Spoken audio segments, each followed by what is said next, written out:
Hey guys, a little tip for you here today. Real estate expert tip. 10,001, whatever number of tips I've shared over the years I've been doing this business. But one of the things I wanted to kind of help you guys out with in this short video is when you're out there doing rehab deals, which by the way, I mean, that's where some serious money is made at if you know what you're doing. You can get out there, find some good deals, make 20, 30, 40. Sometimes you can even make more than that on a deal. And before I talk about the tip, one thing I do want to express to you is you don't have to be in a hurry to close on a rehab. Let me just explain why.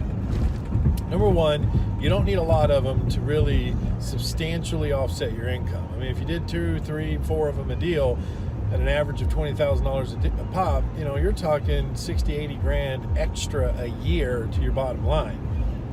I mean, that's what I'm saying. You don't need a lot of them to really change your financial state. And that's why I tell everybody, like, you know, wholesaling's great, but you should also be doing rehab. So if you're out there as a wholesaler and you're finding great deals, why wholesale those off for a $5,000 or $10,000 assignment fee when you can take them down and make the real money that investors make? But in that process, when you do take one down, there's some things you got to learn. Like, you know, how do you stay on budget? How do you manage contractors? But part of staying on budget is really managing the contractor. I mean, that's a big part of staying on budget. And so, you know, because contractors like to just do what's called work change orders. And sometimes they don't even tell you they're doing a work change order. Sometimes they just want to change the work and then bill you for it later. And that's why you need to have a contract with your contractors, an independent contractor agreement. And in there, it should state that no work shall be performed unless otherwise approved by the owner of the property, which is you.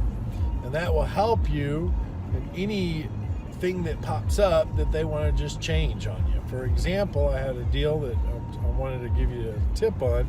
You know, the contractor calls us up and says, oh, we need to replace all the cabinets. Well, no, we don't need to replace all the cabinets. Listen, I'm a fan of these shows. I love these little HGTV shows and A&E shows. I love all those shows. I think they're great. But I also understand that there is a huge difference in reality versus those shows. And you don't rip cabinets out of a house just because you want to have a demo day.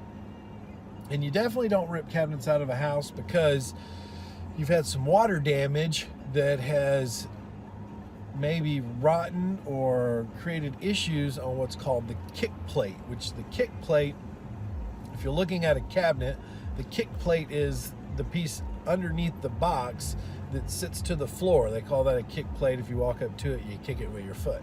And a lot of times when there's water damage in a property or there's been something that's flooded the kitchen, that kick plate will absorb that water and it will swell, it will crack, it will rot, things will happen to it. Well, a lot of times your contractor just wants to get the extra charge by saying we've got to replace the kick plate, or not the kick plate, but the cabinets. Well, I had to go over there and say, no, we're not going to replace the kick plate or the cabinets. We're going to replace the kick plates, right? There's no reason to bring new cabinets in. We're painting these cabinets anyways, and you know it's a $130,000 house. We're not trying to turn this into a $400,000 job. So, you know, I had to literally sit down with that contractor and say, look, pull the cabinets off the wall, flip them over, take the old kick plates off, and go to the Home Depot and buy a 1x trim board and put that trim board back on the bottom of that cabinet. Screw back on, you know, a 1x1 or something to nail that kick plate to, because these cabinets are getting painted anyways. There's no reason for us to replace all these cabinets. You know, my first rule of thumb when it comes to rehabbing has always been fix it before you replace it. It's budget management is what it is, guys. So anyways, tip for the day, don't replace all your cabinets because you got to replace a rotten kick plate, or even if a side panel board has been rotten at the bottom. You can easily get another sheet of plywood, because if it's painted,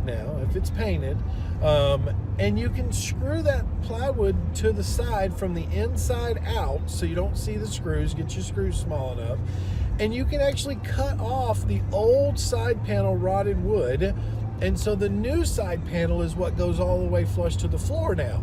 And now you might say, well, now the front of it, you're going to see the two plywoods. Well, that's what a Scotia mold's for. You can run a piece of mold trim down the front of it, tack it to it, and now you have a completely fine cabinet that you can now paint, and you've now removed any of the wood or trim that has been affected by any type of water.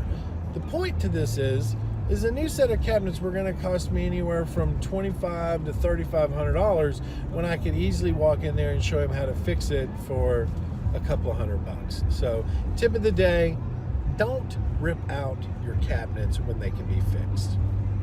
See you on the next one.